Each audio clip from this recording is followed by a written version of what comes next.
I'm Ronan. Welcome to Now Z Here. And welcome to Pride Month, at least in Chicago. I just got back today from a protest in support of Target's bathroom policies. I'm rocking the galaxy hat. I've got my gender fluid necklace. Bloop.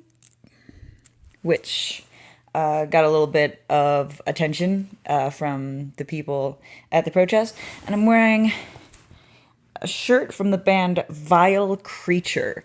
If you don't know them, check them out. They are a fantastic metal, punk, trans, awesome band. Even Wadsworth's getting a little festive.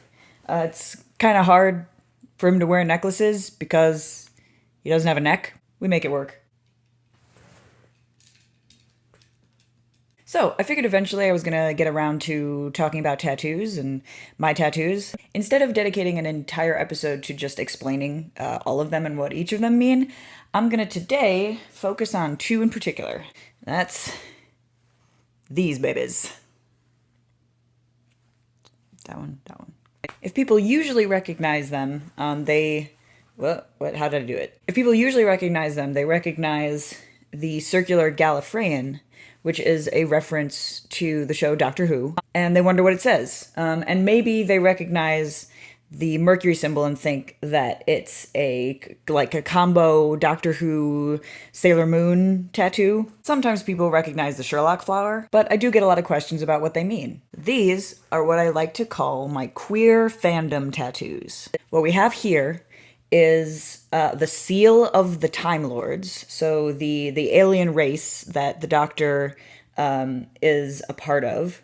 It's their symbol, and it's inside the symbol for Mercury, which it has been adopted as the genderqueer symbol. So, like, Venus is for women and Mars is for men, Mercury is for genderqueer. And I particularly like it because it's got the little cross, the same as the female symbol, but then it's got horns, which is a very traditionally masculine iconography. And then in this case, let me see if I can actually get it upright. We've got the flower that appears on the wallpaper in 221B Baker Street in the BBC adaptation of Sherlock. Included within the this is always either depicted as a generally trans symbol or specifically as a transmasculine symbol, since it is the arrow with the cross going across the bar. So it's a way of combining things that are pretty important to me, but it's there's also a significance in the choices I made in how to combine them. Because what we have here is genderqueer or non-binary Time Lords and transgender Sherlock Holmes. And this is all in the vein of viewing those characters and those concepts through a queer lens, which is honestly really easy to do. Because even if it's not what the creators are necessarily intending, there's a lot of cases in which certain characters in media wind up with queer coding. And by queer coding, I mean that there are aspects of these characters that make it very easy to project some kind of queer identity onto them. Let's start with the Doctor. This is one of my favorite things to talk about. If you listened to Don't Panic when I was a guest on that podcast, you heard me talk about this already. The Doctor is an alien. He is not human, but he passes for human. He often has to disclose his alien identity for anyone to realize that that's what he is. The Doctor goes by a name that is not the name that he was brought up with. The Doctor's body changes. Now, it's extremely rapid changes and sometimes very extreme changes. But the fact is his body does change, and this affects and impacts the relationships that he has with his traveling companions in a huge way. I can't fully take credit for this next one because this came up during the podcast interview, but the Doctor has two hearts.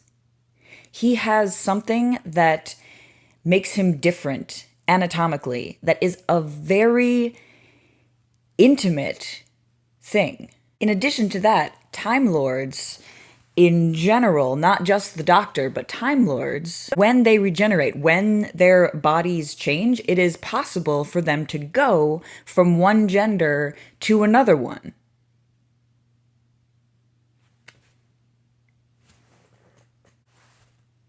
Non-binary Time Lords. Trans Sherlock. There's a little bit less of a complex argument to be made in favor of the idea of transgender Sherlock Holmes, in that I don't really have a point by point the same way I do for the Doctor. In fact, it's actually very simple. Sherlock, and especially the version that is portrayed by Benedict Cumberbatch in the BBC modern adaptation, is extremely physically guarded in himself. Not only is he guarded, but he clearly has this crafted way of presenting himself to the world. It's crafted and it's deliberate, and he has a constant dedication and vigilance in terms of keeping it up. And in the same way that the fact that he's very guarded with his emotions makes it easy for a lot of people to imagine that he might be gay. It's very easy to imagine that kind of crafted and well-maintained persona developing alongside a trans identity. So that's why these tattoos, and that's why it can feel very important for people in the general LGBT or quilt bag community to have these kinds of ideas about the characters and the shows that we love. Because as long as we are lacking in actual explicit representation, at least relative to straight, cis, heteronormative type characters, at least we can see these examples of queer coding and say, you know, it's not that hard to imagine. So when hashtags like give Elsa a girlfriend come up, or give Captain America a boyfriend, it's not a question of demanding something from these content creators. It's the fact that we already see some manner of reflection of ourselves in these characters. It wouldn't take a lot to take the queer coding and just make it real. But, you know, in the meantime, we take what we can and we find meaning and connection where it's important to us. And that's what this is about for me. Thanks everybody for watching. Give us a like if you enjoyed the video. Subscribe to see what's coming up next. I'm Ronan, and that is Wadsworth. Always be changing. You can tell I'm doing this later in the day than usual because my room faces west and we've got the creeping glow of the sun.